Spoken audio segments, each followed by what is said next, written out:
주전 730년경의 얘기가 오늘 본문의 내용인데요. 이때 유다의 왕은 아하스라고 하는 왕이었습니다. 아하스.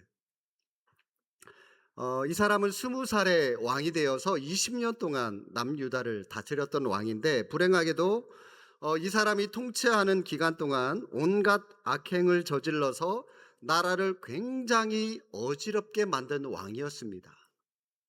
자기 아들을 산 제물로 몰렉이라고 하는 우상에게 드리는가 하면 인신제사를 드렸죠.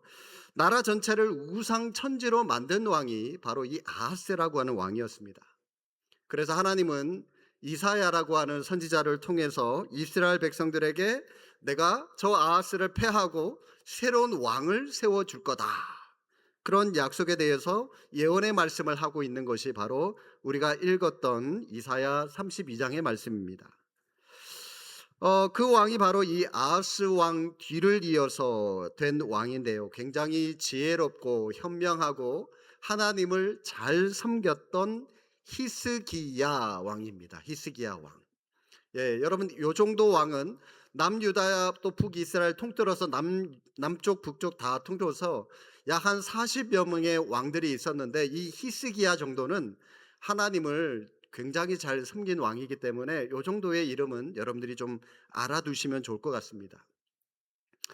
제가 전에도 한번 말씀을 드렸는데, 이 구약의 예언은 이중적인 의미가 담겨 있습니다. 그게 무슨 말이냐면, 사실 여러분들 이 예언도 이중적인 의미가 담겨 있는데, 새로운 왕을 세울 것이다 라고 했을 때, 첫 번째는 1차적으로는 히스기야 왕이 장차 이 나라를 나와서 이 나라를 다스릴 것이다 라고 하는 것을 예언하시는 것이고요. 가까운 그런 예언이고요. 그리고 이 예언의 궁극적인 목적은, 또 다른 뜻은 하나님께서 친히 왕이 되어 주셔서 이 땅에 오심으로 인류에게 새로운 삶을 주시겠다, 다시 말해서 메시아에 대한 예언이라고 보시면 됩니다. 자, 여기서 우리는 하나님의 또 다른 이름 하나를 보게 되는데, 바로 여호와 멜렉이라고 하는 뜻입니다. 멜렉은 왕이라고 하는 말이죠. 그래서 여호와 멜렉은 왕이신 하나님이라고 하는 뜻입니다. 여러분, 하나님께서 내 인생의 왕이 되시고 나의 주인이 되시고, 그래 우리 가운데 임재하셔서 나를 통치하고 다스린다면, 그 하나님이 우리에게 어떤 의미의 왕이 되시는 것일까요? 오늘 본문은 그 답을 우리에게 알려주고 있는데, 여러분 두 가지만 좀 간단하게 빨리 좀 보도록 하겠습니다. 먼저 이 여호와 멜렉 왕이신 하나님은 우리에게 안식을 주시는 왕이십니다. 보통 여러분, 세상 왕은, 세상의 지도자들은 어떻습니까? 백성들을 억압하는 왕입니다. 백성들을 지배하는 왕이에요. 그런데 하나님은 우리를 지배하시는 분이 아니라 오히려 우리에게 참된 평안, 안식을 주시는 왕이시다. 1절 한번 다시 한번 보실까요? 보라, 장차 한 왕이 공의로 통치할 것이요 방백들이 정의로 다스릴 것이며. 자, 조금 전에 제가 말씀드렸듯이 이 왕은 1차적으로는 히스기야 왕, 그리고 동시에 궁극적으로는 공의와 정의로 세상을 통치하고 다스리실 메시아, 즉 예수님이 오실 것에 대해서 예언한 말씀이다라고 말씀을 드렸습니다. 자, 그런데 이 왕이 히스기야가 되든 예수님이 되든 2절에 보면 그 왕이 백성들을 어떻게 통치할 것인가에 대해서 우리에게 말씀하고 있는데, 2절 보시기 바랍니다. 또 그 사람은, 그 왕은 광풍을 피하는 곳, 폭우를 가리는 곳 같을 것이며, 마른 땅의 냇물 같을 것이며, 곤비한 땅의 큰 바위 그늘 같을 거다라고 말합니다. 자, 보세요. 광풍을 피하고 물 같은 존재, 그늘 같은 존재. 자, 여러분 이거를 공통적으로 보십시오. 한마디로 말하면 그는 참된 안식을 주시겠다라고 하는 겁니다. 이 왕은 우리에게 참된 안식을 준다, 참된 쉼을 주시는 왕이시다라고 말씀을 하고 있는 겁니다.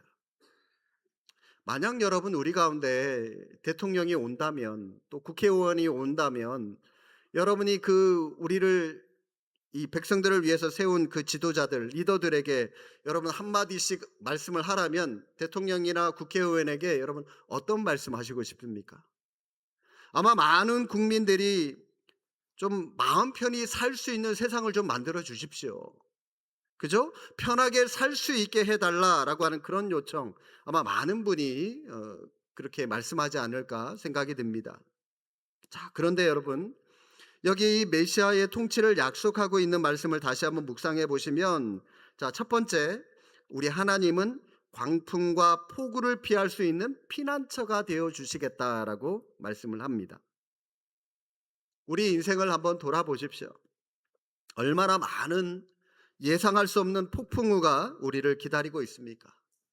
가정의 풍파, 예기치 못한 어떤 사업의 침체, 흔들림, 또 때로는 실패, 갑작스러운 예기치 않은 그런 우리 몸 안에 숨겨져 있던 질병, 그리고 사랑했던 사람들과 어쩌면 이 등을 돌려야 했던 그런 관계, 또 사랑하는 사람을 먼저 하나님께로 떠나보내야 하는 그런 아픔, 상처들.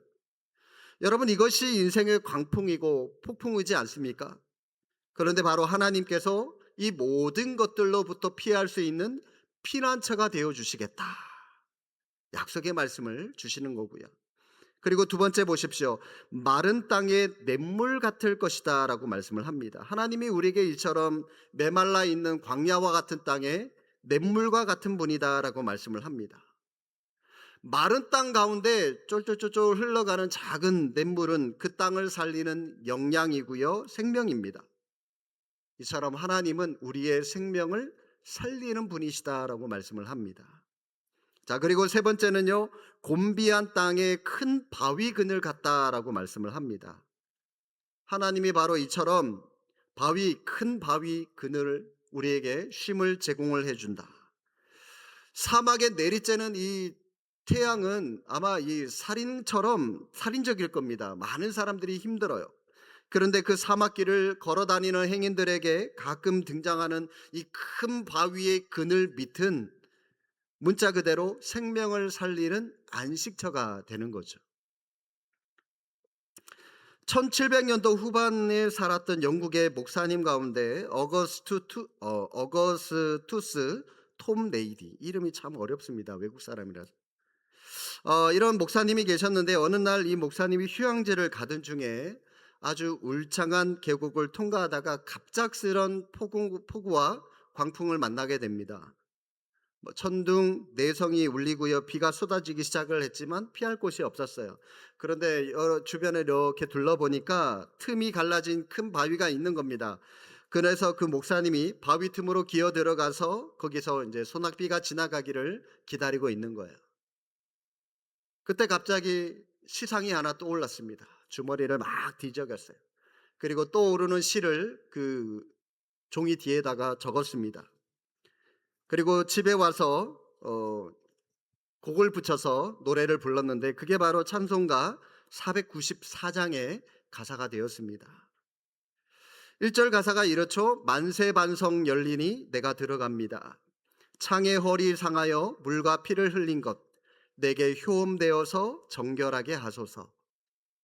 이 찬송의 마지막 절 이렇게 끝을 맺고 있습니다. 살아 생전 숨쉬고 죽어 세상 떠나서 거룩하신 주 앞에 끝날 심판 당할 때 만세 반성 열리니 내가 들어갑니다.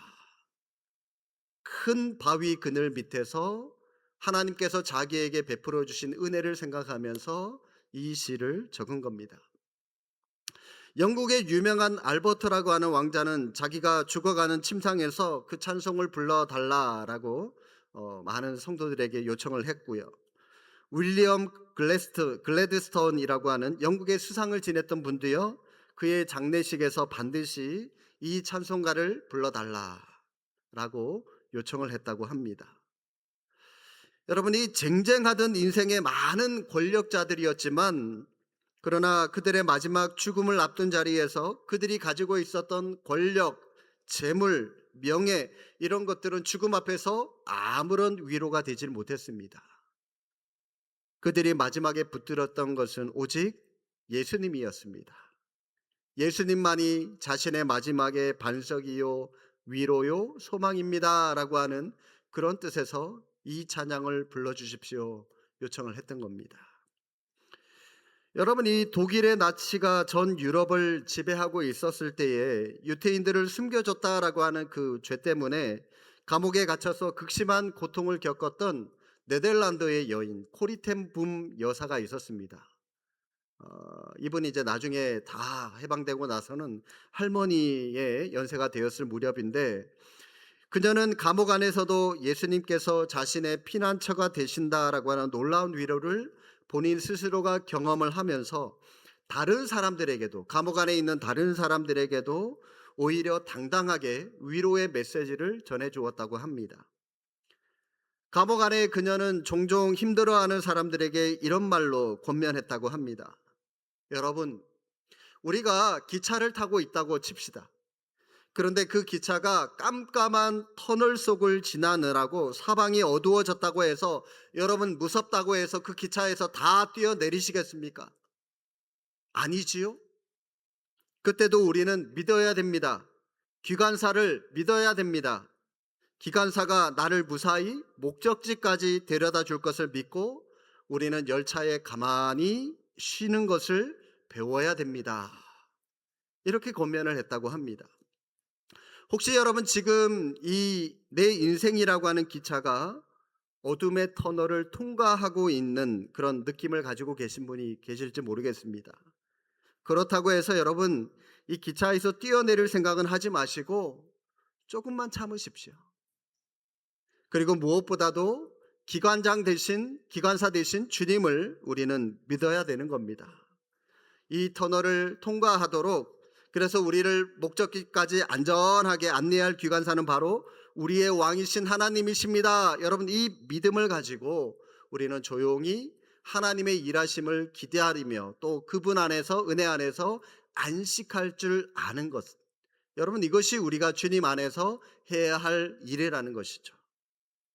그분의 이름은 여호와 멜렉이라고 말씀을 드렸습니다. 왕이신 하나님, 우리를 다스리는 진정한 우리의 왕, 그분을 신뢰하시고 그래서 그분 안에서 참된 안식을 경험하는 여러분들이 될 수 있기를 바랍니다.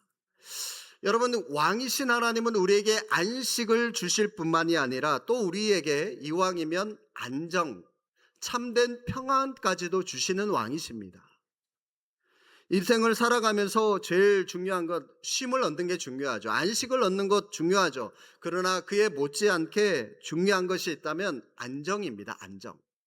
불안하지 않고 두려워하지 않고 마음의 평안함을 얻는 이 안정이 우리에게 또 필요하죠. 그런데 왕이신 하나님이 우리에게 그런 안정을 허락을 해 주신다는 겁니다. 여러분, 우리의 안식이 깨어지는 이유가 뭡니까? 좀 쉬고 싶은데 깨어지는 이유가 뭐죠? 쉴 때는 좀 쉬게 해줘야 되는데 직장에서 전화 와 봐요. 좀 쉬어야 되는데 어디 좀 전화 와서 일을 시켜봐요. 그러면은 안식 다 깨지는 거죠. 우리를 둘러싸고 있는 어떤 삶의 환경이나 상황이 안정되어 있지 못하기 때문에 그나마 있는 이 안식도 깨질 때가 많은 겁니다.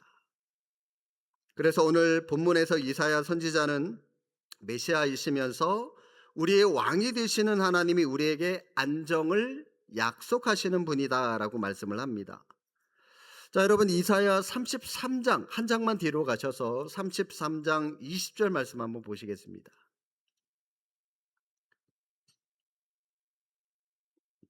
20절에 이렇게 기록되어져 있죠. 눈으로 보십시오. 우리 절기의 시온성을 보라. 여러분, 시온성을 보라고 하는 말이 뭐냐면 시온성에 누가 계신 겁니까? 하나님이 계신 거예요. 유대인들의 관점에서. 시온성 안에는 예루살렘 성전이 있기 때문에 예루살렘 성전에 하나님이 계시다라고 믿고 있어요. 물론 우리 하나님은 온 천하 만민에 다 편재해 계시죠. 어느 곳이나 다 계십니다. 그러나 히브리인들 관점에는 하나님은 성전에만 계시는 분이라고 해서 이 시온성을 바라보라라고 하는 것은 하나님을 보라는 겁니다.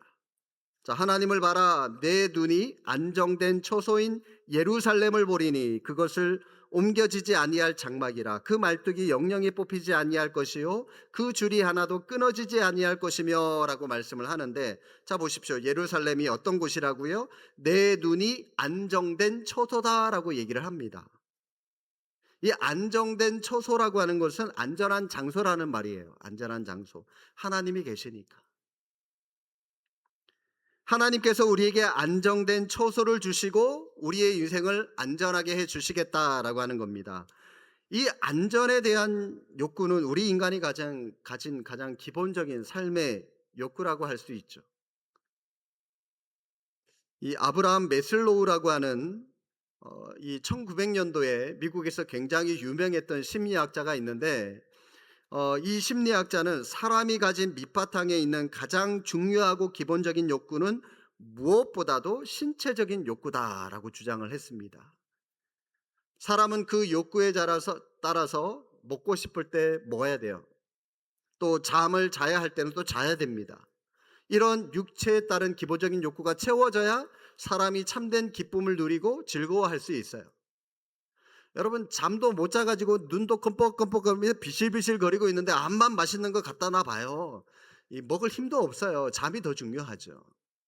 이처럼 기본적인 육신의 욕구에 따라서 살아가야 그 사람이 참된 만족을 얻을 수 있다라고 주장을 한 사람인데, 그런데 여러분, 이 신체적인 욕구 못지않게 또 중요한 것은 안전에 대한 욕구입니다. 안전. 불안하면 못 자요. 불안하면 음식도 맛이 없어요. 아무리 맛있는 음식도 맛이 없어요. 안전해야지 맛있게 먹을 수 있고 편히 쉴 수 있고 편히 잠잘 수 있고 그런 거죠. 그죠? 그러면 여러분, 어떻게 우리 인생이 가지고 있는 이 안전에 대한 욕구를 우리가 보장받을 수 있겠습니까? 자, 33장 22절 말씀 보십시오. 22절. 우리 요 구절은 다 함께 한번 읽어 보겠습니다. 대저 여호와는 우리의 재판장이시요 여호와는 우리에게 율법을 세우시니요 여호와는 우리의 왕이시니 그가 우리를 구원하실 것임이라. 볼펜 가지고 계시면, 자, 하나님이 어떤 분인지 여러분 동그라미 한번 쳐 보십시오. 여호와는 첫 번째 우리의 재판장, 두 번째 우리에게 율법을 세우신 분, 세 번째 우리의 왕. 자, 한마디로 하나님은 왕이 되셔서 우리를 다스려 주실 때, 그때 비로소 우리의 삶은 안전이 보장이 되어 있다라고 말씀을 하고 있는데, 자, 여러분, 오늘날 이 땅에 존재하는 대부분의 민주주의 국가들은 이 나라의 삼권이 분립되어 있습니다. 이 삼권이라고 하는 것이 뭐냐면 사법권, 입법권, 행정권이죠. 그런데 하나님은요, 이 세 가지 삼권을 한꺼번에 다 가지고 만물을 통치하고 계시는 분이십니다. 그는 우리의 첫 번째, 우리의 재판장이다라고 말씀을 하시죠. 사법권을 가지고 계신, 사법권의 수장이신 우리의 재판장이 되시고, 두 번째, 그 다음에는 율법을 세우신 분, 자, 입법권을 가지고 계신 분이시고, 세 번째 왕이십니다. 그러면 행정권까지 다 갖고 계신 왕이십니다.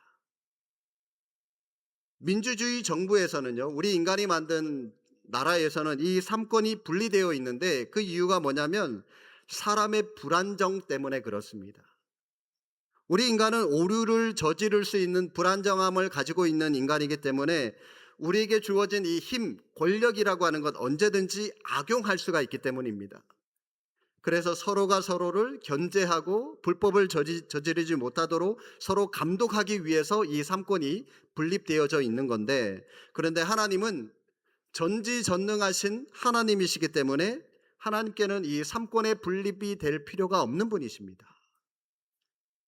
이처럼 오류가 없으신 완전하신 하나님의 다스림을 받고 살아가는 것이 우리 인생이 안정을 누리며 살 수 있는 비결이다라고 말씀을 하고 있는 구절입니다. 오늘날 많은 사람들이 갈망하고 있는 가장 평범한 행복의 조건이 무엇일까요? 많은 사람들이 안식입니다. 안식. 쉬기를 원해요. 요즘 특히 젊은 사람들 더 그런 것 같아요. 일을 조금 못해도, 그래서 이 월급을 남들보다 조금 덜 받아도 차라리 자기는 쉬고 싶다는 거죠.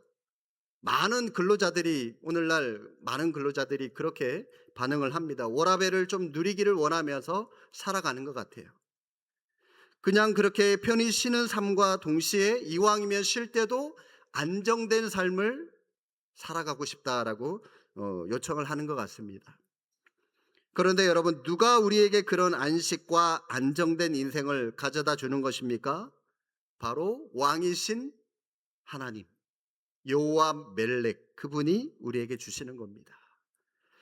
그렇기 때문에 여러분, 우리가 갈망하고 필요로 하는 안식과 안정을 얻기 위해서 두 가지를 기억하시기 바랍니다. 하나는 그 하나님이 우리의 왕이시다라고 하는 사실을 기억하시고, 또 평강의 하나님이 나의 왕, 우리의 왕이시다라고 하는 것을 늘 기억함으로 말미암아, 또 하나는 우리가 왕이신 그분의 뜻을 따라 살아가면 그분의 평강을 경험할 수 있다라고 하는 사실을 믿고 그분의 말씀을 지키고 또 말씀대로 순종하며 살아가는 모습이 우리에게 필요하다 할 수가 있습니다.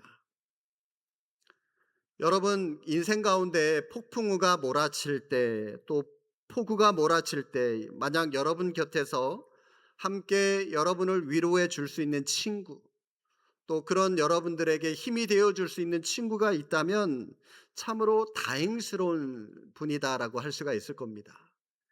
그러나 그 친구의 도움을 받을 때도, 그때도 여러분, 우리가 분명히 기억할 것이 있습니다. 그게 뭐냐면, 그 폭풍우를 실제로 잠잠하게 할 수 있는 분은 그 친구가 아니라 오직 여호와 멜렉, 우리의 왕이신 하나님 한 분밖에는 없다라고 하는 사실을 분명히 기억하시기를 바랍니다. 내가 예수 그리스도를 구주로 영접한다라고 하는 것은 그분을 나의 왕으로 모신다라고 하는 겁니다. 그분이 나의 왕이다라고 하는 것은, 여러분, 우리가 왕이면, 하나님이 왕이면 우리는 그분의 신하, 그러면 뭐 해야 되죠? 그분의 말씀에, 그분의 명령에 순종하는 거죠. 순종하지 않으면 불순종으로 우리는 즉결 심판당합니다. 그분의 말씀에 순종하겠다는 겁니다. 따라서 여러분의 삶 속에서 왕이신 하나님의 말씀을 붙들고 순종의 걸음을 걸어감으로 말미암아 그분이 주시는 참된 안식, 참된 안정을 누리며 살아가는 믿음의 권속들 다 되시기를 주님의 이름으로 축복합니다. 기도하겠습니다.